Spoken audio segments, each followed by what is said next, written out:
Halo semuanya, rekan-rekan Ranah Suci Abadi, kita berjumpa kembali di channel My Novel. Sebelum alur ceritanya dimulai, jangan lupa subscribe dan nyalakan lonceng notifikasinya, agar tidak ketinggalan dengan update episode terbarunya. Jika suka silahkan like dan share, dan komen. Tanpa lama-lama lagi ayo, kita ke alur cerita. Legend of Martial Immortal, Chapter 1577. Melihat Bei Seng, tubuh mengomel Ye Chen bersemangat dan segera bangkit, minum terlalu banyak anggur dan kencing. Ada apa? Duduk dan bicara. Mulut Bei Seng menyeringai dengan senyum menawan. Kecantikan pertama Bei Yue tidak menahan lagi. Tangan Yu bersandar di bahu Ye Chen dan menekannya kembali. Oke. Ye Chen menyeringai, tersenyum bahkan lebih jelek daripada menangis, selalu percaya bahwa senyum Bei Seng itu konyol. Aku mendengar bahwa di reruntuhan kuno, kamu merampok pakaian Bei Seng, aku tidak tahu apakah itu benar. Ye Chen baru saja duduk, Xiao Jiuxian datang kepada Tuhan untuk membuat pisaunya, dan dengan sia-sia minum minuman anggur. Gadis kecil sangat takut bahwa dunia tidak akan berantakan. Tidak masalah apa yang dia katakan. Tidak peduli siapa yang makan daging, minum, atau ipar, dia berhenti secara kolektif. Semua menatap Ye Chen dengan tatapan aneh. Bahkan Nandi dan Xiao Chen adalah sama, dan mereka semua berkumpul di Ye Chen tanpa kecuali, ekspresi mereka sangat indah. Pandangan semua orang terpesona, dan hatinya mengerang 1000 kali, memungut pakaian suci dari utara. Tuhan, men. Jangan membuat masalah, aku tidak mengambilnya. Ye Chen terbatuk, tetapi memegang pedang Zundi dengan erat, memeluknya, dan memegangnya dengan nyaman. Untuk mengatakan bahwa Tuhan ini benar-benar dewa, membawa Dewa Timur untuk berjalan melalui Kilen Zi, memotong pakaian Sein Utara, mengadu Xuan Huang Nandi, dan merebut harta dari Barat. Ketika reruntuhan kuno, karena rumput peri, mereka masih sang kaisar selingkuh. Potongan demi potongan, ini sudah cukup untuk menyegel para dewa. Melihat Bei Sheng lagi, pipi yang indah sudah setengah merah. Jika kamu tidak melihat Ye Chen sekarat dan memegang pedang Jundi, dia akan melonjak, dan berani mengambil pakaian wanita tuanya, yang melawanmu. Semakin aku memikirkannya, semakin mataku menatap mata Ye Chen, ada bunga api bermekaran, postur makan orang. Ye Chen menatap langsung ke arah paman itu. Lagi pula aku tidak mengambilnya. Aku tidak takut padamu dalam perkelahian. Aku punya pedang kerajaan semu. Bersama, itu Xiao Jiuxian lagi, nyengir. Bersama, putra penyihir dewa juga berlari untuk merayu, dan Pangeran Baihu juga merupakan harta yang hidup. Keduanya baru saja siap untuk mulai bekerja, tetapi sekarang saudara-saudara baik-baik saja. Bersama, Yak itu juga tidak mau kesepian, suaranya sangat tinggi, dan dia mendominasi. Apakah itu menggelitik tubuhku? Mata Bei Seng Siu melambai dan menyapu untuk lingkaran penuh, dan sudut mulutnya menyilaukan dengan senyum menawan. Minum. Beberapa orang menasihati, dan mereka semua duduk kembali. Bei Seng tergantung, tetapi dia tidak bisa mengacaukan vaginanya. Sekarang, kita telah bertarung bersama, Yak itu berbisik, minumlah minuman hari ini, tanpa kekuatan untuk menyelesaikan alkohol.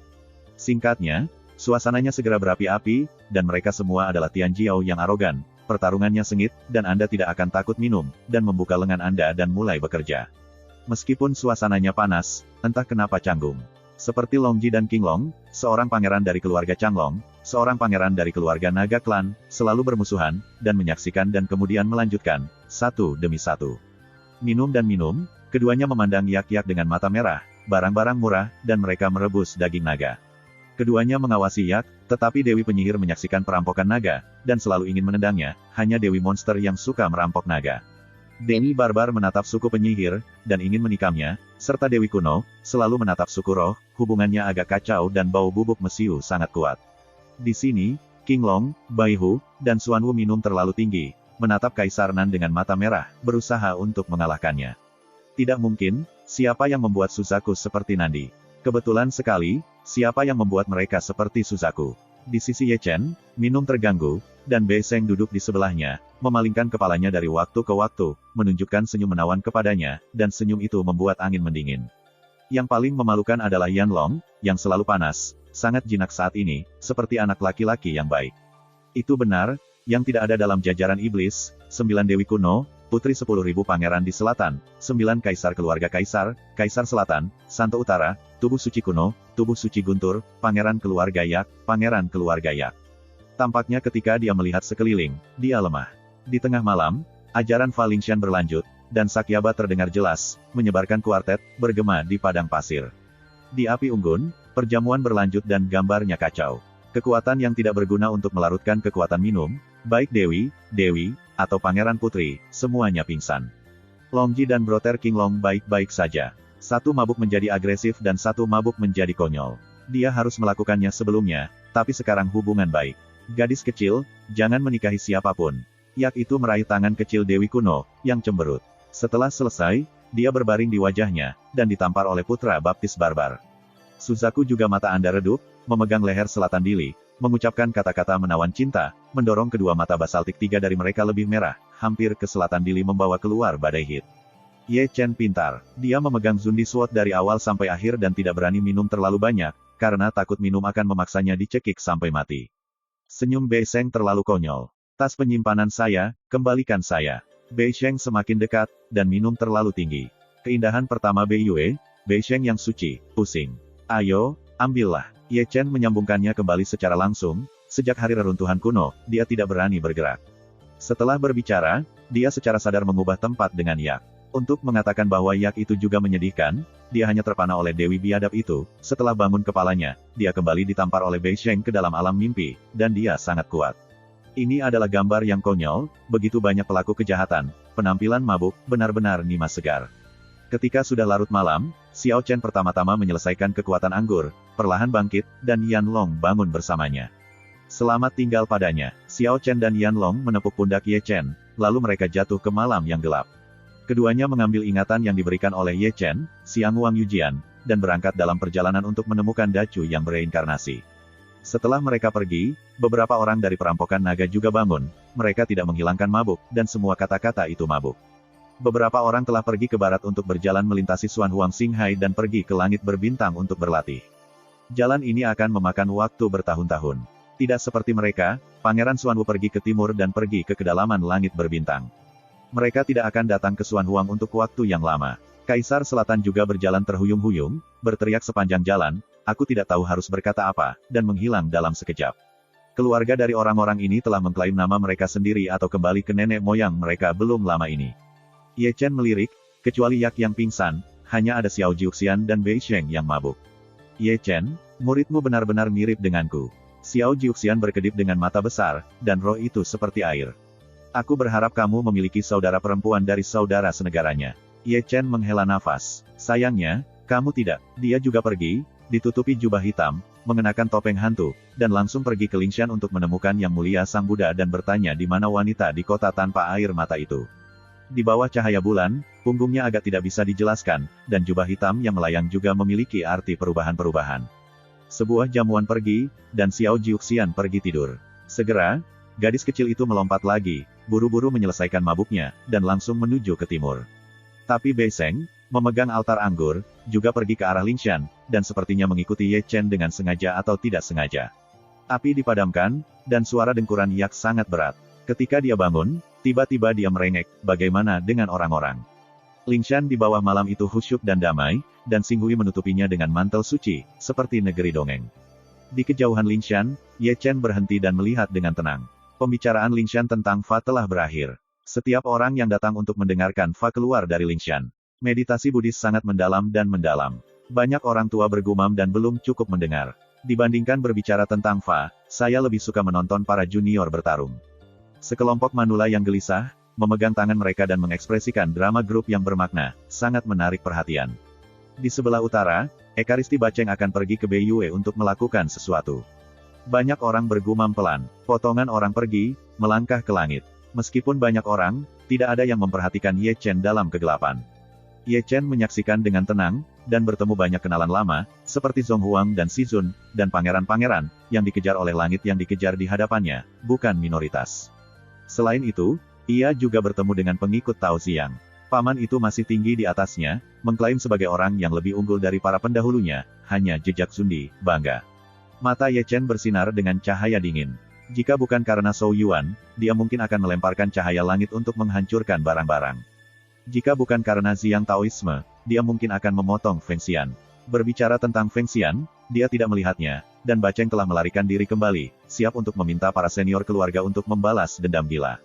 Dia tidak muncul sampai dia pergi, dan dia meletakkan tangannya di bawah gunung Lingshan, membungkuk tangannya, generasi muda meminta untuk melihat Yang Mulia Sang Buddha. Aku tidak tahu apa yang dicari donor. Si Jia berdiri di puncak gunung dan tersenyum ramah, seolah-olah dia sudah mengenali Ye Chen. Wanita di kota itu tanpa air mata, para manula tahu di mana itu. Ye Chen mendongak dan menatap Sakya penuh harap. Chapter 1578. Donatur mungkin ingin pindah agama ke Buddha. Sakya tersenyum, tidak menjawab pertanyaan, dan memandang Ye Chen dengan ramah. Ye Chen mengerutkan kening. Jalan yang mulia Sakya mengejutkannya. Dia menghormati Buddha dan juga takut pada Buddha. Dharma sangat luas dan mendalam, dan semua makhluk memiliki kekuatan magis yang tak terbatas. Mereka menatap Buddha tanpa mengetahui kejahatan. Jelas, dia telah diikuti oleh Sakya, dan dia ingin mengundangnya ke gerbang Buddha untuk menjadi orang beriman yang taat dalam keluarga Buddhis.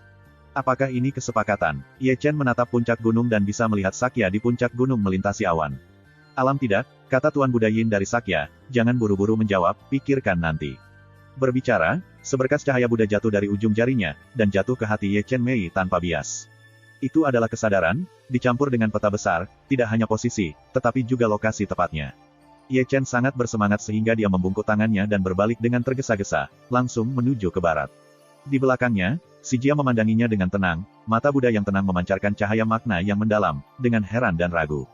Langit kosong, Ye Chen terlihat seperti surai seperti dewa, dan sosok puncaknya sangat dikerahkan, dia tidak sabar untuk melihatnya. Langit cerah, tetapi tanah gurun itu sunyi, tetapi salju turun dengan tenang, serpihan salju beterbangan, dan langit berwarna putih. Berselimut salju, megah dan damai di padang pasir dan gurun barat, menambah sentuhan ketenangan, setenang Dharma. Tentu saja, keheningan ini cepat rusak, dan ada pertempuran lain, menghadapi salju putih dan konfrontasi head-to-head. Lihatlah pada dua sisi pertempuran, salah satunya adalah Buddha, yang lain adalah sosok yang agung, dapat digambarkan sebagai sombong. Itu adalah Si Zun dan Yak, dan keduanya akhirnya berkelahi dan membuat banyak suara, yang menyebabkan para biarawan memperhatikan. Kedua orang ini tidak bisa saling mengalahkan, dan aku berhasil. Kuartet terkejut, beberapa bingung. Ada alasan untuk pertarungan. Jika kamu tidak melihat mata yang menyenangkan, kamu akan memulai pertarungan. Pangeran Yak itu pemarah, panas, sulit dipatahkan, bahkan tubuh emas Wan Zhou Si Zun sulit dihancurkan. Jika kamu memukulnya, itu adalah bahan yang tersiksa. Untuk melakukan agama barat, setidaknya ke tingkat ekaristi. Dalam perdebatan, pertempuran itu sengit, Yak membuka dan menutup bersama, dan serangan itu luar biasa, kekuatan tempur lebih puncak daripada puncak.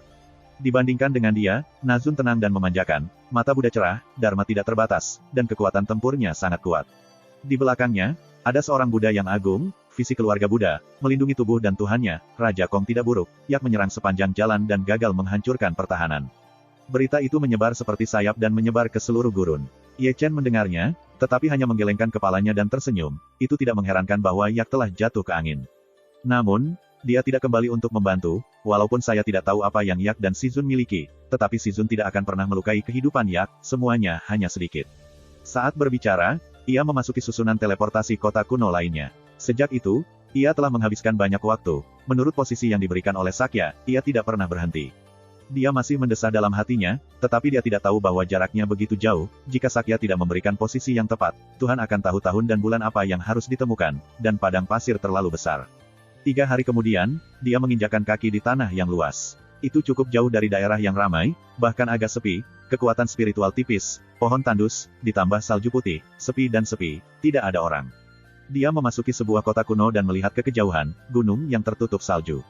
Itu adalah Nian Chisan, dan ada seorang wanita di kota belas kasihan Nian, tanpa air mata, dalam belas kasihan Nian. Tidak heran itu tidak ditemukan untuk waktu yang lama, tapi ini adalah retret di tempat yang terpencil. Ye Chen tidak bisa menahan diri untuk berbisik. Fang menyeduh anggur, teman-teman muda mungkin ingin membeli beberapa untuk membuat tubuh hangat. Imajinasi Ye Chen terganggu oleh suara lama di sisi jalan, tetapi seorang lelaki tua yang menjual anggur. Langit tidak bagus, salju beterbangan, dan kota kuno jauh dari tanah yang ramai, ada beberapa orang di jalan, kalaupun ada, mereka hanya bergegas lewat. Ada sangat sedikit siluet, dan lelaki tua yang menjual anggur adalah salah satunya, dia sendirian di jalan, meskipun dia seorang biarawan, dia tampak sangat dingin dan mengenakan jaket katun tebal. Dia berlatih tidak tinggi, dan bahkan mengatakan bahwa rendah itu agak menyedihkan, hanya di bidang matahari. Adapun usianya, dia tidak terlalu muda. Senior percaya atau tidak percaya pada Buddha. Sambil tersenyum, Ye Chen mengambil batu sumber, mengurus bisnis orang tua itu. Aku tidak punya kesempatan dengan Buddha, lelaki tua itu tersenyum pada Cixiang dan memberikan 2 pot anggur berlumpur. Teman kecil itu datang dari jauh, dan para pelayan akan membaca ciu. Baru saja lewat, Ye Chen terkekeh, mengambil 2 kendi anggur, dan membawanya melewati kota yang sunyi. Bumi yang luas meninggalkan jejak-jejak kakinya. Kelopak salju seperti mimpi, sama seperti keadaan pikirannya saat ini, yang sangat tidak nyata, dia akan melihatnya. Setelah membaca Cisan, dia berhenti perlahan dan mendongak. Ini adalah bukit kecil, puncaknya tidak tinggi, Tidak mengejutkan, tetapi ada semacam ketenangan yang jauh dari dunia yang keruh. Memandang ke atas dari gunung, aku masih bisa melihat kuil di puncak gunung, yang baik dan damai. Dia menghela napas berat dan mengangkat solnya dengan lembut, dia tidak menjaga langit, tetapi berjalan menaiki batu langkah demi langkah. Dia tidak tahu apakah dia harus bersemangat atau gugup, dengan harapan di dalam hatinya, karena takut bahwa wanita itu bukan cusuan atau culing. Dia juga tidak berani menggunakan evolusi Zoutian untuk membuat perhitungan terburu-buru. Dengan kata lain, dia tidak berani mengungkapkan jawaban itu dengan mudah. Tahun-tahun itu terlalu banyak perubahan, jadi dia harus memikirkannya. Salju masih mengambang, dan menabrak bahunya dengan lembut, mengubahnya menjadi kabut dan meleleh ke pakaiannya, tetapi tidak dingin. Dia memanjat tangga batu dan melihat sebuah kuil keramik di depannya. Di depan kuil, seorang biarawati kecil memegang sapu untuk menyapu salju. Hah, sadar akan seseorang, dan biarawati kecil itu tidak bisa tidak melihat ke samping. Dia masih seorang gadis muda, dan matanya yang cerah berkedip-kedip. Siapa kamu? Baru saja lewat. Ye Chen tersenyum, membuka toples anggur berlumpur, mengangkat mulutnya, tetapi merasa bahwa anggur berlumpur itu luar biasa, mulutnya kuat, tetapi perutnya seperti pancaran air jernih. Tanpa sadar, dia sedikit menundukkan kepalanya dan memandangi kota kuno di bawah gunung. Pria tua yang menjual anggur masih ada di sana, dan dia mulai tidur siang di sana, menunggu seseorang membeli anggur. Anggur itu berlumpur, tetapi ini luar biasa, meskipun lelaki tua itu tertegun, itu pasti tidak sederhana, membuatnya heran. Kembali ke kebenaran, Ye Chen bergumam lagi, kalau begitu kamu harus membaca apa yang sedang dilakukan Suci. Biarawati kecil itu mengangkat wajahnya, matanya jernih. Ye Chen kembali kepada Tuhan dan melengkungkan tangannya, aku ingin melihat peri tanpa air mata di kota, dan aku ingin meneruskan ke Xiao Daogu. Xiao Dao menyapanya, berlari dengan sapu, dan kemudian sebuah suara kembali, Tuan, seseorang ingin melihat peri. Segera, biarawati kecil itu melompat keluar, dan di belakangnya ada seorang biarawati tua. Tuan, ini dia, kata biarawati kecil itu. Biarawati tua memberi hormat, melirik Ye Chen ke atas dan ke bawah, dan mempermalukan Ye Chen dengan realitas spiritualnya. Aku sudah melihat bibiku. Ye Chen tahu bagaimana bersikap sopan. Tolong, di dalam. Biarawati tua itu mengulurkan telapak tangannya. Terima kasih. Ye Chen melangkah ke Nian Cixi. Nian Cixi tidak terlalu besar, sangat tenang, kecuali untuk biarawati kecil dan biarawati tua, hanya ada satu orang. Orang ketiga adalah peri kota tanpa air mata. Ye Chen tidak berguna untuk menemukan posisinya dengan sangat akurat. Dia tidak sabar dan berjalan langkah demi langkah. Di kedalaman bayangan Cuizu, itu adalah rumah bambu kecil, dan dia berhenti, berdiri dengan tenang, dengan hati yang jernih, tubuh suci terangkat, kencang, dan tidak santai. Iya, kalian, ribuan kata, akhirnya dia mulai dengan kalimat ini, suaranya kering, suaranya serak, dengan sentuhan perubahan kuno. Singkatnya, ada angin sepoi-sepoi, dan kelopak salju bergoyang. Tetapi ketika saya mendengar derit, rumah-rumah bambu perlahan-lahan terbuka, dan seorang wanita yang tak ada bandingannya melangkah keluar, dan begitu pakaian putih keluar dari debu, itu seperti salju putih tanpa kekotoran sedikitpun. Dia tertutup benang polos dan tidak bisa melihat arti sebenarnya. Matanya jernih dan bersih, tetapi dia acuh tak acuh. 3000 sutra biru bergerak tanpa angin. Ye Chen hanya meliriknya, tubuhnya yang ketat seperti bola patah semangat, dan dia tertegun, seolah-olah hampir tanpa dukungan tulang, hampir jatuh ke tanah di tempat. Dia bukan mereka, dia bahkan tidak harus melihat wajah aslinya, hanya matanya yang cukup untuk mengidentifikasi. Semakin besar harapan, semakin besar pula kekecewaannya. Dia tersenyum sedikit lelah, mendirikan tubuh suci kuno yang suci, tertegun sejenak, wajahnya memucat seketika, jari-jarinya kaku, dan dia kehilangan kesadarannya. Ekaristi kuno, peri tanpa air mata berbisik pelan, ekspresinya masih acuh tak acuh, dan dia tidak bisa memakan kembang api di bumi. Ye Chen buru-buru mengumpulkan pikirannya dan menyisir gulungan cusuan, Culing peri telah melihatnya. Bagaimana denganmu? Apakah kamu pernah melihatnya? Peri tanpa air mata juga menjentikkan tangannya dan juga memiliki gambar yang tergantung di udara. Itu menggambarkan seorang pria, persis seperti Ye Chen Seng, lebih tepatnya, Ye Chen. Ye Chen tidak mengatakan sepatah kata pun, dia melepaskan jubah hitamnya, melepas topeng hantunya, dan mengungkapkan perubahan sejati bertahun-tahun. Orang yang diimpikan oleh Dewi kebanyakan adalah kamu. Peri tanpa air mata berkata dengan ringan, di dunia bumi merah, benar-benar ada orang seperti kamu, benar-benar sebab dan akibat. Kamu belum menjawab pertanyaanku. Ye Chen tidak menyipit, menatap diam-diam ke peri tanpa air mata di depannya. Ini adalah sebuah lukisan, tetapi kamu adalah kota tanpa air mata. Dia adalah Dewi kota tanpa air mata. Tulang batu giok bebas es dari peri tanpa air mata berdiri seperti patung. Begitu kata ini keluar, suasana hati Ye Chen yang hilang tiba-tiba berubah menjadi gelombang, dan dia buru-buru memberi hormat, dengan nada memohon, biarkan peri lewat, aku akan melihat Dewi Anda. Dia adalah dirimu, kata peri tanpa air mata. Istri saya. Ketika Ye Chen mengucapkan kata-kata itu, masih ada air mata di matanya, dan dia tidak bisa berhenti. Terlalu memalukan, tidak ada air mata, itu kejam. Baik cinta atau cinta, aku ingin melihatnya. Kota tanpa air mata hilang. Sebagai kota tanpa air mata, aku tidak bisa menghubungi aku, kata peri tanpa air mata. Kapan kota tanpa air mata akan datang lagi? Tubuh Ye Chen tegang lagi, berharap untuk melihat peri tanpa air mata. Dia telah kehilangan 2 kali dan tidak ingin ketinggalan untuk ketiga kalinya. Aku tidak tahu. Peri tanpa air mata berbicara dengan lembut. Bagaimana kamu tidak tahu? Ye Chen mendesis tiba-tiba, perasaan tertekan lebih dari 200 tahun meletus pada saat ini, momentum tiba-tiba muncul, menelan.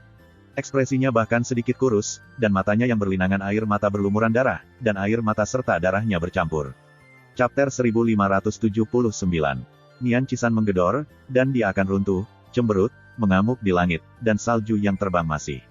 Biarawati kecil dan biarawati tua itu gemetar dan bergegas masuk. Dari jauh, dia melihat pemandangan yang menakutkan, peri tanpa air mata terjepit di leher dan dibawa oleh Ye Chen ke udara. Tao You, kamu, ekspresi biarawati tua itu berubah secara dramatis. Keluar, Ye Chen terdengar seperti guntur abadi, mengguncang gendang telinga biarawati tua dan merosot ke tanah.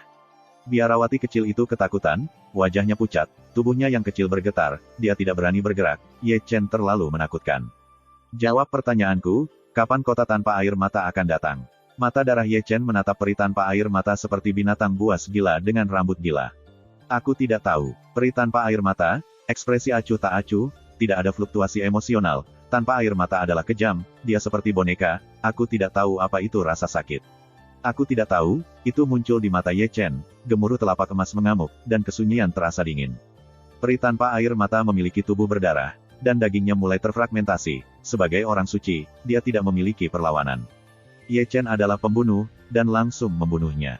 Ye Chen, tidak bisa berhenti. Suara wanita itu terdengar tiba-tiba, dan seorang wanita yang tak ada bandingannya muncul, yang sebenarnya adalah Bei Sheng. Turun, Ye Chen bergidik, pedang Zundi bermanifestasi, memutar pedangnya, dan memotong galaksi. Sein utara yang suci, sebelum dia melangkah maju, terputus dengan pedang, dan dia sudah mengalahkan Ye Chen karena kekuatan bertarungnya. Dia mengepalkan giginya dan mencoba bergegas untuk berhenti lagi. Tentu saja, sebelum dia pergi, tangan kapalan bersandar di bahunya, dan dia mandek untuk sementara waktu. Lihatlah orang yang melarangnya, dan perhatikan baik-baik, bukankah orang tua yang menjual anggur di kota kecil di bawah gunung Nianqi? Lelaki tua itu masih mengenakan jaket katun besar, seperti lelaki tua yang buruk, tua dalam kecepatan, tetapi tidak dapat diprediksi. Dia begitu kuat sehingga dia hanya menjentikkan tangannya dan menyelamatkan peri tanpa air mata, dan Ye Chen ditahan olehnya. Mata Ye Chen memerah, dan darah-darah suci kuno mendidih, tapi dia tidak bisa menerobos penjara, dan mana yang disegel. Pergi bersamaku, dia tidak berbohong padamu, lelaki tua itu berkata dengan lembut, menarik Ye Chen, dan berjalan keluar dari Nian Qisan. Bei Sheng menyeka darah dari sudut mulut, dan menjentikkan tangan batu giok, dia menyapu luka gelap untuk biarawati tua, dan menghapus memori biarawati kecil itu. Peri tanpa air mata berlumuran darah, tetapi dia tampak tenang dan dikelilingi oleh sensia, menutupi bekas luka seluruh tubuh. Terlalu malu, benar-benar mendominasi. Bei Sheng bergumam, berbalik dan pergi untuk mengejar Ye Chen. Di sini, pria tua itu telah membawa Ye Chen kembali ke kota kuno dan muncul di rumah pertanian umum. Fang menyeduh anggur, lakukan pemanasan. Lelaki tua itu, seperti kakek yang baik hati, memberikan sebotol anggur berlumpur. Senior, siapa kamu? Ye Chen memandang lelaki tua itu dengan tenang, dengan sepasang mata darahnya juga berserakan, dan tirani itu disingkirkan, dengan sedikit kejelasan. Seperti kamu, orang yang sakit jiwa. Pria tua itu mulai melihat ke atas, menatapnya, wajah lamanya yang penuh kenangan, istriku juga ada di kota tanpa air mata. Ini, bagaimana jembatannya, itu benar-benar membuat orang merasa tak berdaya. Pria tua itu menggelengkan kepalanya, tersenyum datar, dan melihat perubahan arah. Ye Chen terdiam, mengambil kendi itu, dan membantingnya. Dia dan lelaki tua itu memang hidup pahit. Pria tua itu seharusnya lebih beruntung darinya dan mencoba berjalan melewati jembatan Naihe, tetapi dia bahkan tidak memiliki kesempatan itu. Untuk beberapa alasan, dia marah pada kota pemalu dari air mata, dan dunia jelas penuh kasih sayang, jadi mengapa tidak ada air mata, sehingga Hong Chen penuh dengan bekas luka. Tuhan benar-benar dapat membodohi orang dan memberi orang harapan, tetapi mereka lebih kecewa daripada putus asa. Tangan besar yang tidak terlihat sangat marah. Rumah pertanian menjadi tenang, dan mereka berdua hanya minum. Saya tidak tahu kapan, lelaki tua itu tampak lelah, tertidur sambil memegang termos pinggul, kaisar yang bermartabat, dan mimpi buruk tanpa tidur. Ye Chen minum sendirian, sebotol anggur berlumpur, semakin pahit itu, semakin dia merasa dunia sedih dan bergetar. Malam itu gelap sebelum dia bangun dan bergetar. Di luar kota, Itu adalah tanah yang luas, dan salju bertiup, mengubur serangkaian jejak kaki di belakangnya. Dia pergi di jalan lagi, saya tidak tahu harus kemana, melangkahi kota-kota kuno, mencari satu demi satu. Sang kekasih akhirnya menjadi anggota keluarga, dia senang melihat foto yang hangat ini, dan juga melengkapi sepasang kekasih. Tetapi setelah perjalanan panjang lebih dari 200 tahun, dia masih sendirian, dengan sosok kecil dan tidak ada yang menemaninya. Jadi, Maret berlalu dengan tenang, dan dia keluar dari padang pasir. Dia sedikit tua di bawah bulan, rambutnya sudah putih, sudut matanya berkerut, janggutnya sudah tua, matanya redup, dan punggungnya terangkat bengkok. Hari ini, dia tidak lagi perlu menutupi dirinya dengan jubah hitam dan menyembunyikan wajahnya dengan hantu, karena bentuk lamanya dan tubuh langsing saat ini adalah penutup terbaik. Siapa yang mengira bahwa seorang lelaki tua yang tampaknya terlalu tua akan menjadi benda suci kuno yang menelan gunung dan sungai? Itu adalah malam yang damai, dengan bintang-bintang bersinar. Dia berjalan keluar dari kota kuno, ada reinkarnasi di kota, dan ada dua, mereka adalah sepasang sahabat di kehidupan sebelumnya. Dia membuat pasangan lain, dan diam-diam mengirim berkat. Tetapi angin sepoi-sepoi bertiup, tetapi dia tidak bisa menahan diri untuk membungkuk, batuk darah dengan keras, napasnya rendah, dan dia terpuruk. Kultivasinya jatuh ke tingkat orang suci dan menjadi orang suci semu. Malam ini harus menjadi hari yang tak terlupakan. Tahun-tahun itu menjengkelkan, dan yang terbaik adalah menggunakan dia untuk menjelaskannya, tetapi itu yang terbaik, tetapi itu menua dan cepat. Berapa lama kamu harus mengikutiku? Ye Chen menyeka darah dari sudut mulutnya, suaranya serak dan sangat kering. Di belakangnya, ruang itu terdistorsi dan seorang wanita tanpa tandingan melangkah keluar. Dia adalah Bei Sheng, di bawah sinar bulan yang terang, seperti mimpi dan tak bernoda, seperti peri berdebu merah. Keluar dari Cisan, dia mengikuti Ye Chen sepanjang jalan. Dia adalah satu-satunya yang menyaksikannya dari kemuliaan hingga kesuraman, apakah itu Xiu Wei atau Zhou Yuan. Dia tidak tahu apa yang terjadi pada Ye Chen dan cerita seperti apa yang dia sembunyikan, tetapi ekaristi kuno yang sakral sekarang terlihat sangat tidak dapat dijelaskan. Apakah pahlawan terlambat? Masih tahun-tahun ini terlalu kejam. Bagaimana kamu bisa seperti ini? Bei Sheng menggigit giginya dan menatap Ye Chen, hanya merasakan sakit di hatinya. Aku takut padamu. Ye Chen tersenyum serak, lelah, dan duduk di bawah pohon tua untuk beristirahat. Ekaristi seharusnya tidak seperti ini. Bei Sheng melangkah maju dan melihat wajah tua itu, yang berantakan dengan rambut putih yang terbanting angin, membuatnya tidak dapat menahannya. Di mata Bei Sheng, seperti apa ekaristi itu? Ye Chen mengeluarkan kendi itu, matanya redup. Darah di pundak kaisar harus melambung tinggi Jiu Xiao. Bei Sheng mengorbankan obat, ditekan ke punggung Ye Chen, itu adalah dan yang melengkapi Zhou Yuan. Tentu saja, meskipun tingkat mukjizatnya tidak rendah, itu dapat menambah 100 tahun kehidupan, tetapi setelah tenggelam ke dalam tubuh Ye Chen, itu diselesaikan dengan kekuatan misterius. Bei Sheng mengerutkan kening, sangat mengerutkan kening, berkembang setiap minggu. Visi orang-orang Jiuli tidak biasa. Ye Chen tersenyum, itu memang Zhou Tian. Siapa yang cukup penuh untuk mendukungmu? Metode rahasia. Wajah Bei Sheng jelek, bahkan bermartabat.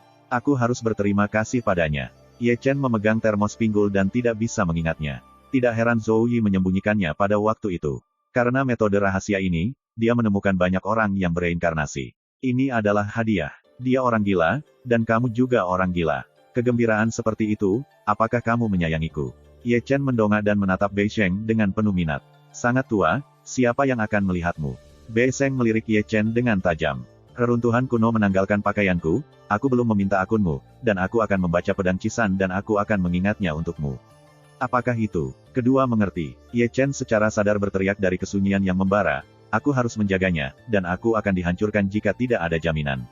Aku tidak punya waktu untuk bercanda denganmu. Bei Sheng tersenyum marah, lalu menunjuk pergi. Itu sungai abadi. Menyeberangi sungai adalah wilayah Bei Yue. Pergi ke kota kuno bulan merah dan tunggu aku. Aku akan menemukan seseorang untuk menyelamatkanmu. Dengan mengatakan itu, Bei Sheng melangkah ke langit dan berbalik. Ye Chen menggelengkan kepalanya dan tersenyum, minum seteguk anggur terakhir, dan bangun, tidak ada harapan untuk Bei Sheng. Bahkan para dewa di surga tidak berdaya. Dia tidak bisa memikirkan siapapun yang Bei Sheng dapat temukan untuknya. Itu tidak berguna. Sungai di depan memang sungai besar, dengan ombak yang bergulung-gulung dan megah, yang merupakan garis pemisah antara Simo dan Bei Yue. Ini adalah sungai abadi, dengan puluhan juta mil. Ada juga legenda kuno tentang sungai ini. Menurut legenda, darah kaisar kuno dicairkan ke bumi, berubah menjadi sungai, dan menyaksikan perubahan dunia. Ye Chen naik ke langit, menghadap ke sungai abadi, dan menemukan perubahan-perubahan kehidupan. Menyeberangi sungai adalah tanah yang luas, jauh ke utara. Pada hari ketiga Xiao Xiao, sebuah kota kuno kecil mulai terlihat. Nama yang tidak diketahui adalah kota kuno Ciyue. Kota kuno Ciyue di malam hari masih makmur dan hidup, dengan lentera merah tergantung tinggi dan penuh teriakan dan penjualan. Ada banyak manusia di kota ini, dan ada banyak penampil jalanan, yang telah mendapat banyak tepuk tangan, dan loteng di kedua sisi juga telah diawasi. Jembatan lengkung di sungai adalah yang paling ramai. Ye Chen memindahkan Zhou Tian, tetapi tidak menemukan reinkarnasi. Setelah menyeberang jalan, dia berhenti di sebuah toko anggur kecil, menunggu Bei Sheng, untuk melihat siapa yang dia cari. Aku mendengar bahwa makhluk abadi dan burung phoenix juga mengklaim nama mereka sendiri. Ada diskusi di meja sebelahnya, dan seorang pemuda malang menyemprotkan Zheng Huan, menyebabkan banyak orang menonton toko anggur. Aku mendengarkannya, tetapi juga protos dan setan. Dewi Peri, Peri Putri Phoenix, Dewa Peri Dewa, dan Peri Dewa Setan telah pergi setiap hari, dan mereka sangat bahagia baru-baru ini. Itu lebih dari menyenangkan, itu hampir tidak terkendali, kekacauan di mana-mana, dan banyak orang telah dipukul. Bagaimana dengan Ekaristi? Tidak ada berita, bersihkan mereka. Tunggu, pastikan untuk datang ke Beiyue. Seorang lelaki tua berkata dengan penuh arti, Dong Huang, Zhongzhu, Nanyu, dan Simo semuanya membuat masalah, dan pemberhentian berikutnya adalah Beiyue. Sepertinya wujudku benar-benar sampul yang bagus. Ye Chen menggelengkan kepalanya dan tersenyum, duduk di sini tanpa topeng, dan tidak mengenalinya. Angin sepoi-sepoi bertiup, dengan aroma seorang wanita. Bei Sheng datang, dan dia membawa seorang pria, tetapi dia adalah seorang pria tua berjanggut. Melihat pria tua berjanggut, Ye Chen tiba-tiba membeku. Sialan itu, bukankah Yan Yandao, seorang kenalan? Ekspresi Ye Chen aneh, ia malu dengan orang yang Bei Sheng temukan, yang mengira itu adalah Yan Lao Dao. Yan Lao Dao juga pingsan. Dia minum dan dibawa oleh Bei Sheng Mao, mengatakan bahwa itu untuk menyelamatkan orang, dan perasaannya adalah untuk menyelamatkan Ye Chen. Melihat ekspresimu, jelas bahwa kamu mengenal satu sama lain. Bei Sheng duduk dan menatapnya dengan penuh minat. Kami adalah teman baik. Ye Chen tidak bisa menahan senyum. Serangan balik Zhou Tian menjadi sangat sengit. Yan Lao Dao mengerutkan kening, wajahnya agak jelek. Selamatkan dia, berutang kebaikanku, bahkan jika aku membayarnya kembali. Bei Sheng memutuskan, jangan sia-sia. Aku tidak bisa menyelamatkannya, kata Yan Lao Dao tanpa daya. Kalau begitu cari kampung halamanmu, dia yang melakukannya. Fusi, leluhur naga, tidak melihat akhirnya, tetapi aku tidak dapat menemukannya. Yan Lao Dao menjabat tangannya. Kalau begitu aku tidak peduli, kamu tidak bisa menyelamatkannya, kamu mati. Hei, chapter 1580. Nenek moyang Fuxi di mulutmu, bisakah kamu benar-benar menyelamatkanku? Setelah mendengarkan pembicaraan, Ye Chen akhirnya menyela, menatap Yan Lao Dao, matanya yang redup juga memiliki cahaya, dan dia dapat mendengar bahwa Fuxi mungkin dapat menyelesaikan Zhou Tian. Mengubah hidupnya melawan langit, leluhur Fuxi pandai memainkan trik. Yan Lao Dao menyesuaikan seluruh bajunya, tapi dia masih tidak lupa menyeka rambutnya, dan lingkar pinggangnya tidak cukup lurus, dengan tampilan bangga dan bangga. Mengubah langit untuk mengubah hidupnya. Ye Chen terkejut di dalam hatinya. Apa artinya ini? Kalau begitu kamu mencari itu. Waktu tidak bisa menunggu siapapun. Bei Sheng menendang Yan Lao Dao lagi, yang paling menjengkelkan melihatnya berpura-pura, setiap kali-kali ini, tangan gatal yang tidak bisa dijelaskan. Aku benar-benar tidak tahu di mana rumah lamaku. Di sini, Yan Dao tidak bisa tidak memiliki tampilan yang kusut. Aku mengenal bocah ini selama lebih dari 100 tahun. Dia juga tahu bahwa dia memperbaiki Zutian dan ingin menemukan leluhurnya untuk dia mengubah hidupnya, tetapi sayangnya dia belum mendengar selama 100 tahun. Tidak ada berita. Bei Sheng Qiao mengerutkan kening, kamu tidak akan memberitahuku, leluhurmu sudah mati. Itu tidak akan mati, Yan Lao Dao mengerutkan kening pada janggutnya, menurut saya, sebagian besar dari mereka harus dirampok. Cara apapun untuk menemukannya, dengan cara apapun. Apapun risikonya, Yan Lao Dao mengangkat alis, dan memandang ke atas dan ke bawah pada Bei Sheng. Kamu membantunya seperti ini. Siapa dia? Apakah kamu suka dia? Hidupnya adalah milikku. Jangan membuat masalah, hidupku adalah milikku sendiri. Lalu kalian berdua, sudah tidur. Kamu bau? Aku mencarimu untuk menyelamatkan orang, bukan untuk bergosip, percaya atau tidak dan mencekikmu. Katakan padaku apa yang penting. Yan Lao Dao batuk dan berhenti berbicara, biarkan aku berpikir. Pikirkan, pikir Maliu. Bei Sheng melirik dengan tajam, bahkan dengan omelan Ye Chen, dia juga ditembak bersama. Ye Chen malu dan melihat secara sadar di tempat lain. Bei Sheng juga menendangnya, bunga api berkilau di matanya yang indah, dan ada sedikit kemerahan di pipinya. Aku sedang terburu-buru sebelumnya, jadi aku hanya mengatakan kalimat itu. Aku benar-benar malu saat ini. Namun, dia masih tidak bisa menyembunyikan mentalitasnya untuk menyelamatkan Ye Chen, dan dia tidak tahu mengapa dia begitu cemas dan sombong. Mungkin ini adalah awal dari cinta legendaris. Ye Chen tidak tahu apa yang dia pikirkan, jadi dia tidak peduli. Dia mulai sedikit gelisah, sama seperti tidak ada. Mari kita lihat boneka Yan Laodao, dengan jenggot besar terus-menerus, berulang-ulang, para dewa tidak ada habisnya. Ye Chen melirik ragu dan menatap Bei Sheng yang berlawanan, mengubah hidupnya melawan langit, seberapa kuat Fuxi. Bagaimana dia berasal? Manusia Raja Fuxi, bukankah kamu pernah mendengarnya? Belum pernah mendengarnya, kamu pasti sudah mendengar kaisar itu. Bei Shengdao, tentu saja aku mendengarnya. Kekacauan pertama kali dibuka. Dia adalah kaisar kedua dari langit dan bumi setelah Pangu Agung. Fuxi adalah sinar jiwa kaisar. Kaisar itu disebut Fuxi, dan dia juga disebut Fuxi. Dia juga menggunakan Raja Tao untuk melanjutkan prestise kaisar. Jiwa sisa kaisar, Ye Chen bergumam. Jadi, ini adalah keadaan dengan Long Ye dan Zixuan, keduanya disebut Fuxi, tetapi masih ada rahasia ini.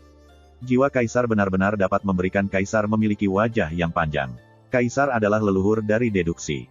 Ketika Ye Chen bergumam, Bei Sheng melanjutkan, dia menciptakan gosip di langit, yang disebut evolusi Zutian hanyalah cabang gosip di langit, sebagai nenek moyang pertama langit, sebagian besar sisa-sisanya juga memiliki beberapa biografi yang benar, dan mungkin bermanfaat. Begitulah adanya. Mata Ye Chen cerah selama 1 menit lagi, dan semangat kelonggaran itu tidak berdaya. Jika dia dapat menemukan Wang Fuxi, semuanya akan berubah menjadi lebih baik, dan dia tidak perlu pasif pada minggu depan. Ini memang berita baik, sebagai kebenaran yang sering dia katakan sebelumnya, tidak peduli seberapa kecil harapan, dalam menghadapi keputusasaan, ada kemungkinan yang tak terbatas. Memikirkan hal ini, dia hanya bisa melirik cara lama. Bukan tidak mungkin menemukan leluhur Fuxi, Yan Laodao mengerang dengan janggut besar. Berbicara, Yan Laodao memandang sebaliknya Ye Chen, dengan melacak surga saya untuk bekerja sama dengan evolusinya dari Zoutian, mungkin ada drama, tetapi itu hanya mungkin. Kalau begitu cobalah. Ye Chengao bangkit. Aku tahu kamu punya jalan. Bei Sheng tersenyum. Ikut aku. Yan Laodao mengangkat tangannya dan melompat keluar jendela tanpa melewati pintu. Ye Chen dan Bei Sheng saling memandang dan mengikuti satu sama lain. Mereka bertiga pergi satu demi satu dan tiba di sudut kota kuno Ciyue. Mereka menghabiskan 300 yuan shi dan menyewa sebuah taman kecil. Bei Sheng sangat sadar, dan ketika dia masuk, dia melakukan kekuatan magis, meletakkan pesona, dan benar-benar mengisolasi taman kecil. Tunggu sebentar, Yan Laodao mencari ruang terbuka, mengeluarkan tas penyimpanan, dan menggali. Objek-objeknya tidak lebih dari jimat kuning, cermin gosip, pedang persik, dan banyak lagi. Segera, ia mulai mengatur susunan hukum, gosip yin dan yang, dikelilingi oleh bendera roh kuno. Ini luar biasa, tidak hanya Ye Chen, tetapi Bei Sheng juga melihat Sue Liang. Yin dan yang gosip sangat misterius. Mereka berevolusi sendiri. Kamu, duduk di gua Yin. Yan Laodao selesai, bertepuk tangan, mendorong Ye Chen ke dalamnya. Ye Chen memasuki pertempuran, duduk bersila di gosip. Yan Laodao juga melangkah maju dan duduk dalam gosip tentang yang gua. Kemudian, setetes darah terbang dari jantung Yan Laodao, tergantung di tengah-tengah keduanya, dan itu adalah darah Fuxi. Evolusi Zutian berevolusi untuk bekerja sama dengan pelacakan surga saya, kata Yan Laodao dengan bisikan samar, dan telapak misteri melintas cahaya misterius. Seperti yang dilakukan Ye Chen, ia mengangkat tangannya untuk mendorong darah Fuxi, dan evolusi Zoutian mengikuti, bekerja sama dengan Yan Laodao. Darah Fuxi bergetar, itu luar biasa, dan dia melihat dengan hati-hati, dan permukaan belakang muncul dalam darah. Itu Fuxi, hanya bagian belakang, tidak bisa melihat konten yang sebenarnya, kabur dan kabur, tetapi itu memberi orang lamunan yang tak terbatas. Bei Sheng menyaksikan dengan tenang, matanya menyipit, menatap darah Wang Fuxi, terlalu sombong. Sebagai keturunan Jiuli, dia merasakan darah berdenyut. Ye Chen dan Yan Laodao tidak mengatakan apa-apa dan menutup mata mereka. Dengan operasi bersama pelacakan langit dan evolusi Zoutian, keduanya berubah pucat dan darah bocor dari sudut mulut mereka. Anda harus tahu bahwa orang yang disimpulkan oleh keduanya adalah seorang kaisar sejati dan jiwa kaisar yang masih hidup, dan mereka pasti akan menderita teror. Saya tidak tahu kapan saya melihat cahaya Dewa Darah Fuxi, seperti peri kuno, langsung menuju makan malam. Tiba-tiba, langit tiba-tiba berubah, dan langit dan bintang-bintang bertemu, dan tirai air buram muncul di langit. Pemetaan di tirai air adalah gunung dan sungai yang besar, wilayahnya sangat luas dan luas, saya tidak tahu di mana itu. Yan Laodao membuka matanya lebih dulu, berdiri dan menatap tirai air, nenek moyang ada di sini. Di mana ini? Bei Sheng memandang Laodao dengan ragu. Saya tidak tahu. Yan Laodao menggelengkan kepalanya. Kami berdua dangkal dan hanya bisa disimpulkan sampai titik ini.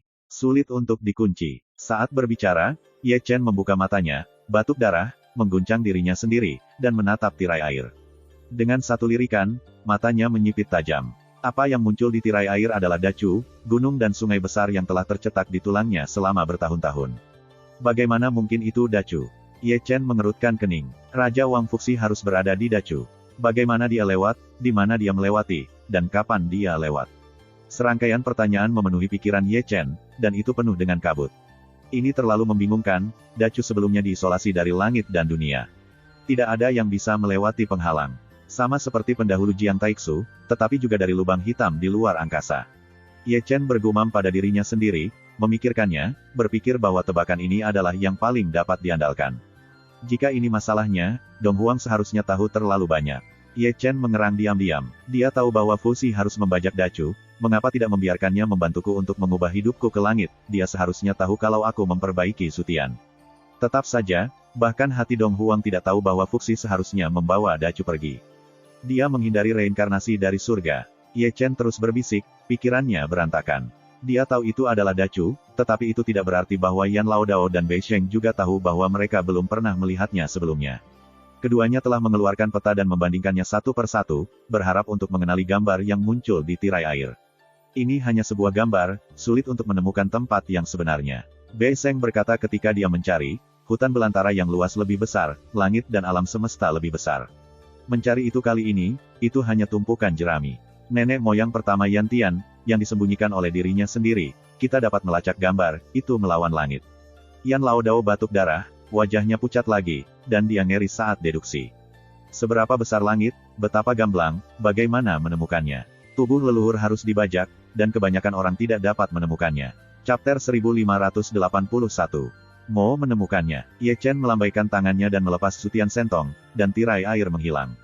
Bei Sheng dan Yan Laodao saling memandang, lalu memandang Ye Chen bersama. Apakah Anda tahu di mana itu? Kamu tidak bisa menemukannya, dan kamu tidak bisa menemukannya. Ye Chen mengeluarkan suara samar tanpa penjelasan. Jika itu adalah Dacu, maka tidak ada alternatif. Gerbang surgawi masih kembali. Bahkan para dewa pedang terjebak dalam Dacu. Mustahil untuk dilewati. Dia tidak ingin menjelaskan, tetapi takut menakut-nakuti Yan Laodao dan Bei Sheng, legenda Dacu, semua rahasia. Rahasianya terlalu tua, dan pertempuran berdarah itu terlalu kejam, bahkan jika mereka mengatakannya, mereka tidak akan percaya. Aku akan menemanimu untuk menemukan raja, kata Bei Sheng. Aku akan pergi juga. Pria tua dari Yandao juga semakin dekat. Aku sudah bertahun-tahun tidak melihat keluarga lamaku. Aku akan melakukannya sendiri. Ye Chen tersenyum sedikit. Pergi sendiri. Baik Bei Sheng dan Yan Laodao mengerutkan kening, melihat bahwa Ye Chen telah menyembunyikan mereka. Terima kasih berdua untuk kali ini. Ye Chen menyeka darah dari sudut mulutnya, lalu berbalik dan berjalan keluar dari taman kecil.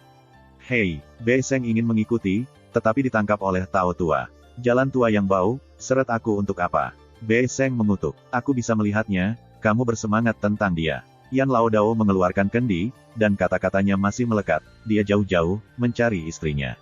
Istri? Istri? Apakah dia sudah menikah? Bei Sheng membuka Zhang Yuko, dan berita itu mengejutkannya. Aku tidak ingin bergerah tentang dia dengan mudah. Yan Laodao meninggalkan termos pinggul, dan kemudian suara Piao Miao dikembalikan. Orang-orang seperti dia sang. Bei Sheng menggigit bibirnya dengan ringan, untuk beberapa alasan, kehilangan akal yang tak dapat dijelaskan, Bei Sheng yang bermartabat, matanya redup. Angin sepoi-sepoi bertiup, mengibaskan rambutnya. Dengan senyum pahit, dia juga berbalik dari Xiao Yuan, menuju ke timur sepanjang jalan, dengan punggung kecil dan sosok yang kesepian. Orang-orang Jiuli juga mengklaim bahwa dia melarikan diri.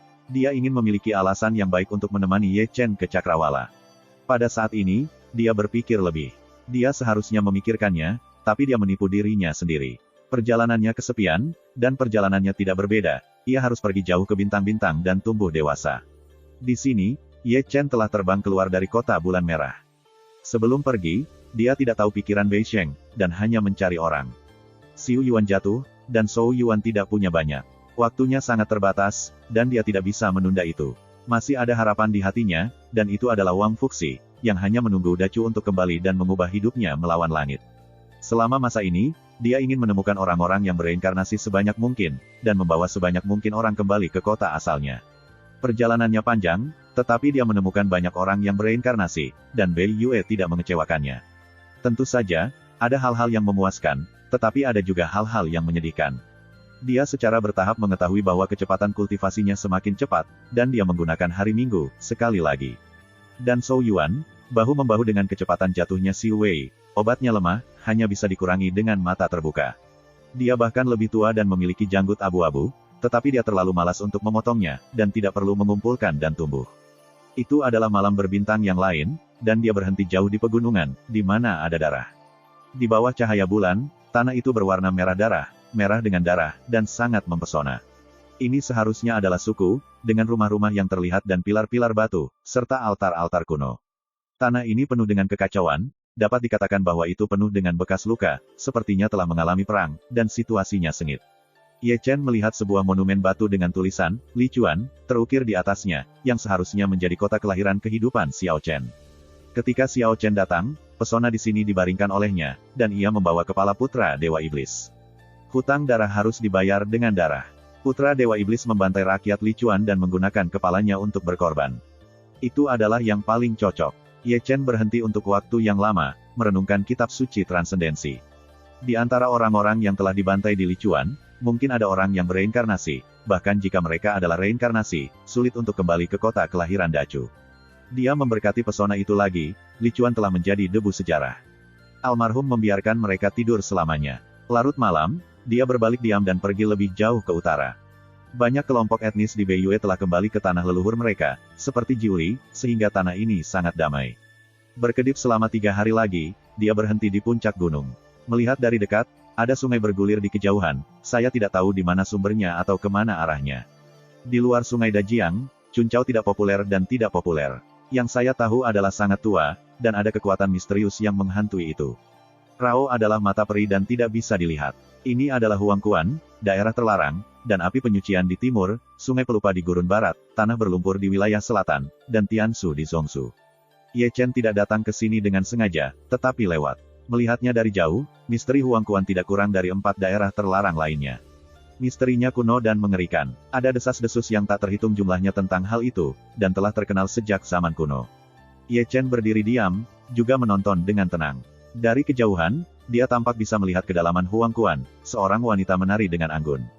Sama seperti bumi lama, itu adalah wanita yang sama, ilusi, sangat jauh, seperti mimpi.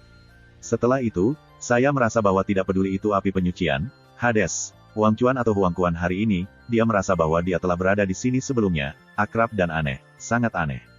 Jangan datang tanpa khawatir. Tepat seperti yang dia pikirkan, ada sebuah kata di Huangquan. Nada suaranya adalah perubahan, kuno dan panjang. Siapa kamu? Ye Chen mengerutkan kening dan menatap langit, Huangquan ini terlalu aneh. Tentu saja, pertanyaannya tidak mendapat jawaban sedikitpun. Ada angin bertiup di langit dan bumi, dengan banyak kesejukan, sehingga tubuh sucinya tidak bisa menahan goncangan. Tanpa banyak berpikir, dia langsung berbalik dan pergi. Lihat dirimu, dan menakuti satu. Setelah Ye Chen pergi, sebuah kutukan terdengar di Huangquan, suara itu sudah sangat tua. Jangan khawatir, dia akan datang lagi, kata-kata Yoyo terdengar, ketika kamu datang lagi, itu akan menjadi identitas lain. Ye Chen secara alami tidak tahu percakapan ini. Jika dia mendengarnya, dia akan berlari lebih cepat, dan area terbatas itu terlalu menakutkan. Faktanya, dia sudah berlari sangat cepat, walaupun dia terlihat tua, dia memiliki banyak kaki, terbang sepanjang jalan, seperti manusia seperti dewa, yang membuat orang lewat untuk sementara waktu. Di bawah bulan, tidak tenang. Malam Zhongshu sangat gelap, dan setengah dari bintang-bintang hilang. Sebuah istana bawah tanah yang suram, lebih dari selusin siluet berdiri.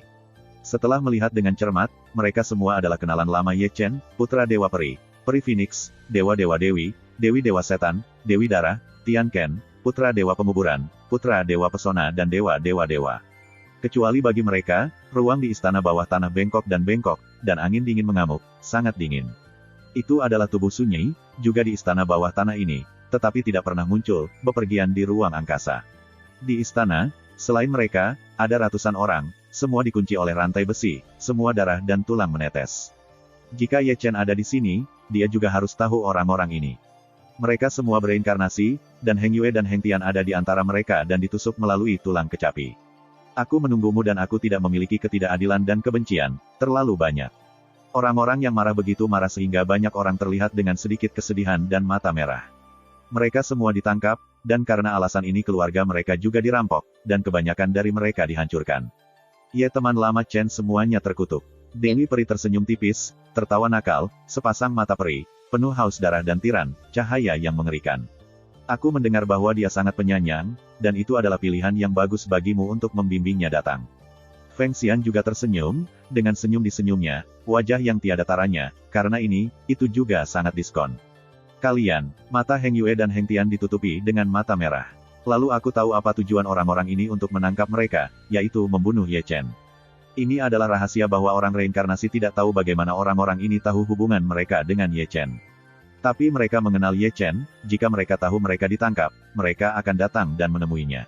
Aku ingin tubuhnya yang suci, putra Protos menyeringai. Ekaristi adalah asal-usulku. Anak iblis itu menjilat lidah merah, dan hati dan darah ajaibnya. Tripodnya yang besar, raja sangat menyukainya. Sue Sunzi tersenyum, matanya bersinar, sangat menakutkan. Phoenix Xianyu, milikku, Feng Xian menyeringai. Sun Di Sword, ini milik kita. Dewi Pemakaman, Tian Ken, dan Blood Sunzi semua tertawa, sangat dingin. Tulang suci, aku menginginkannya. Mengubah langit untuk metode rahasia, itu milikku. Tas penyimpanan, aku akan mengambilnya. Istana bawah tanah tertawa terus-menerus, dan suara murmur dingin. Bahkan sebelum mereka menangkap Ye Chen, mereka mulai membagi rampasannya. Harta karun Ye Chen semuanya berada dalam jangkauan divisi. Chapter 1582. Ye Chen berlari sepanjang jalan dan berhenti menjelang fajar. Harus diakui, aku membujuk. Janggutnya berjanggut dan melirik ke belakang tanpa sadar. Ungkapan Huang Quanzong membuatnya diam-diam bersumpah bahwa ia tidak akan pernah mendekati daerah terlarang lagi, yang merupakan tanah yang mengerikan. Kemudian, dia menepuk-nepuk debu di pundaknya, melangkahi sungai kecil, dan melangkah ke tanah yang luas. Ada gunung di sini, tetapi mereka mandul, langit dan bumi jarang dan tidak berpenghuni, dan mata menjadi sunyi. Dia tidak tahu bahwa ada daerah terpencil di Xuanhuang Beiyue, bumi retak, dan pasir beterbangan. Saya tidak tahu kapan saya melihat 2 atau 3 pedang siluet melintas, mereka semua biarawan, dan semuanya tidak tinggi. Dia mengenakan jubah polos dan berjalan jauh ke langit. Rambut putihnya berkibar, jubahnya bergoyang, janggutnya, dan sosok kurus benar-benar mengesankan. Banyak beku di jalan menemuinya dengan hormat dan memberi hormat, temperamennya abadi. Namun, ada juga beberapa beku berpandangan pendek yang mandiri, berani, dan dirampok. Tak perlu dikatakan akhir mereka, banyak orang datang, tidak cukup Ye Chen untuk menekan dengan satu telapak tangan, perampokan tidak bisa dirampok, dan pakaian mereka terbakar. Ye Chen masih baik dan tidak menyakiti hidup mereka. Jika dia mencari sukacita, dia membuat mereka bahagia. Di jalan lagi, ada banyak biksu di jalan, tetapi tidak ada orang ajaib yang terlihat, kultivasi tertinggi, dan hanya suci. Namun, setelah melihat begitu banyak orang dan berjalan begitu lama, tidak ada yang mengenalinya sebagai Ekaristi. Dalam hal ini, Ye Chen hanya tersenyum sedikit.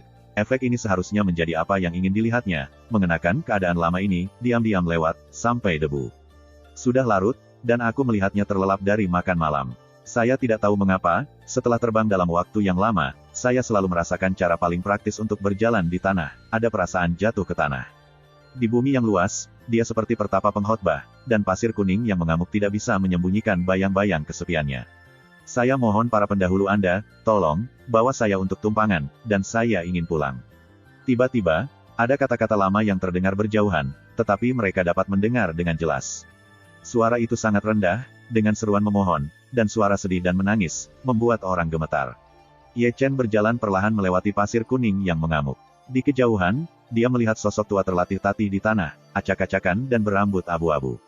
Itu adalah seorang lelaki tua, lebih tepatnya seorang beku tua. Meskipun ia seorang beku, ia hanya memiliki roh kental.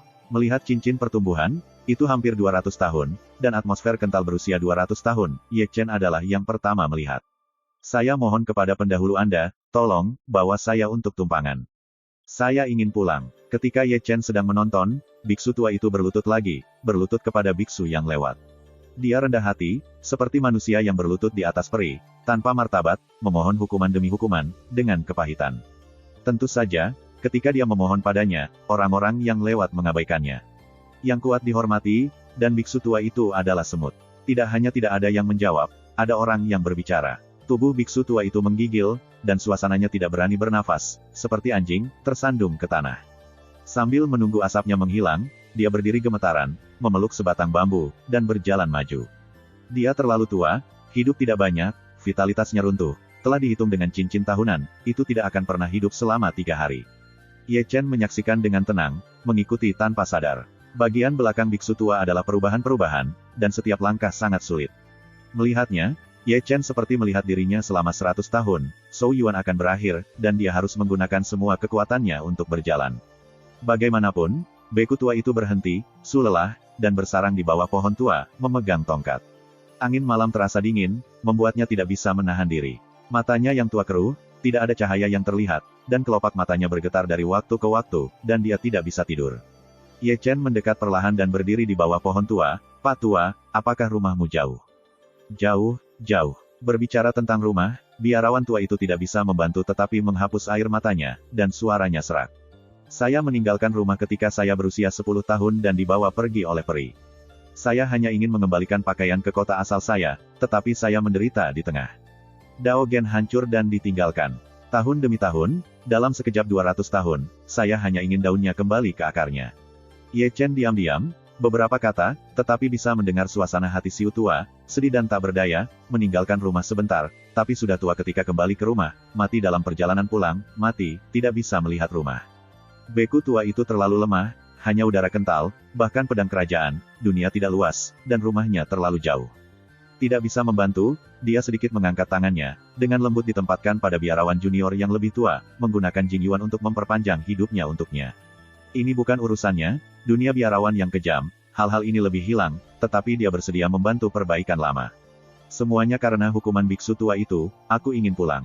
Keduanya ingin, beku tua itu ingin pulang, tetapi dia tidak mau, dia juga meninggalkan kampung halamannya selama lebih dari 200 tahun. Biksu tua itu gemetaran, menatap Ye Chen dengan berlinangan air mata. Terima kasih senior." Ye Chen tersenyum, tidak berbicara, dan sedih. Kesedihan ini adalah untuk beku tua itu. Ketika dia kembali ke rumah, itu akan menjadi jenis kesedihan lainnya. Ayah dan ibunya tidak lagi di sana, dan kerabatnya telah jatuh ke tanah untuk perdamaian. Segala sesuatunya benar dan salah, melihat sekeliling, tidak ada yang akrab, betapa sepi keadaan pikiran itu. Angin dan pasir tetap ada, dedaunan tua berdesir. Ye Chen baik hati, dan saat memperbarui hidupnya, dia juga memperbaiki akarnya dan membantunya berkultivasi. Beku tua itu bersyukur atas hal ini. Ini seharusnya kebaikan kehidupan terakhirnya. Sebagai balasannya, dia bertemu seorang bangsawan di jalan. 3 atau 5 menit kemudian, Ye Chen dengan lembut menutup telapak tangannya. Perbaikan Dao Gen, bersama dengan Ekaristi, biksu tua itu menerobos kerajaan, dan dia jauh lebih muda. Dia tersandung ke tanah lagi, menangis dan menangis, manusia itu kejam, dan ada orang baik di dunia ini. Ye Chen mengorbankan kekuatan lunak dan mengangkat biksu tua itu. Kemudian, sebuah pedang terbang muncul, dia menginjak satu langkah, dan tersenyum pada biksu tua itu, "Berhenti, bawa kamu untuk jalan-jalan." "Terima kasih, senior." Biksu tua itu begitu bersemangat hingga dia menyeka air matanya dan naik ke Fei Jian. Fei Jian menjerit dan menyeberangi tengah malam, sangat cepat. Beku tua itu berdiri dengan hormat di belakangnya, dan mata tuanya menatap satu sisi, yang merupakan arah kota kelahirannya, jauh. Namun, untuk jarak-jarak itu, sejauh menyangkut Ye Chen, tidak lebih dari waktu, dia adalah seorang sage. Sampai subuh, Fei Jian jatuh di sebuah desa kecil. Desa Sanhe adalah nama desa ini. Sebuah monumen batu berdiri di depan desa, dan ketiga karakter ini terukir di atasnya. Desa ini tidak besar, dan hanya ada 100 keluarga, dikelilingi oleh gunung dan sungai, semua adalah rumah batu, dan ada satu musawah. Desa di pagi hari itu penuh semangat, asap masakan berterbangan, petani membawa cangkul, dan anak-anak bermain-main. Mereka semua adalah manusia, dengan kesederhanaan yang tidak dapat ditiru oleh para beku. Meskipun kasar, mereka nyata dan bebas. Beku tua itu menggigil dan bergegas ke desa. Dia memandang dengan rakus segala yang ada di depannya, satu kamar, dan bahkan sebatang pohon, seingatnya. Dia juga dengan gila mencari orang-orang yang dicintainya. Namun, ketika dia menemukan rumah lamanya, dia tidak dapat menemukan orang-orang tua itu, semuanya sangat aneh. Dan orang-orang di desa menatapnya dengan pandangan aneh, dari mana lelaki tua itu berasal. Melolong datang dengan cepat, dari persimpangan desa dan bukit, di mana ada selusin batu nisan kecil. Biksu tua itu berlutut di depan batu nisan, menangis dengan keras, dan air mata yang lama berselang-seling, tempat ayah dan ibu serta kerabatnya dimakamkan. Dia datang terlambat, dan mereka tidak menunggu. Semua orang di desa itu datang. Petani itu memegang cangkul, dan wanita petani itu menggendong bayi itu. Mereka semua bingung. Di antara mereka, beberapa generasi berlalu, dan tidak satu pun dari mereka yang mengenal beku tua itu, dan bertanya-tanya mengapa ia menangis di sini. Ye Chen menyaksikan dengan tenang, dan kesedihan muncul. Sejauh menyangkut manusia, selama 200 tahun, ia dianggap kembali ke kota asalnya, tetapi tidak ada yang mengenalnya menertawakannya. Jika saya melewatkannya selama 200 tahun, saya akan kehilangan kehidupan ini. Siklus berikutnya terlalu lama untuk bertemu lagi. Ye Chen menghela nafas, berbalik perlahan, dan melanjutkan perjalanan lagi.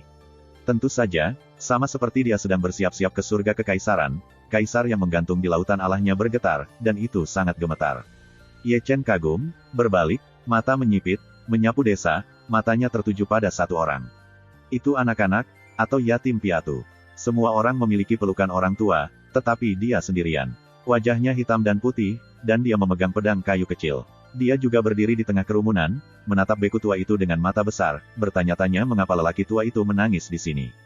Ye Chen segera mendekat, menyebabkan penduduk desa melihat ke samping. Seorang lelaki tua menangis di depan kuburan, lelaki tua ini sangat aneh, saya tidak tahu siapa itu. Ye Chen tersenyum, berjongkok di depan anak itu, dan melirik liontin bulan sabit yang tergantung di leher anak itu. Liontin adalah bagian dari kaisar-kaisar, hanya seukuran jari kelingking, yang merupakan bagian terakhir kaisar-kaisar. Kakek, siapa kamu? Anak itu mengangkat kepalanya, suaranya lembut dan penuh keingintahuan. Saya seorang pejalan kaki. Ye Chen menyentuh kepala pria kecil itu dan tertawa dengan ramah.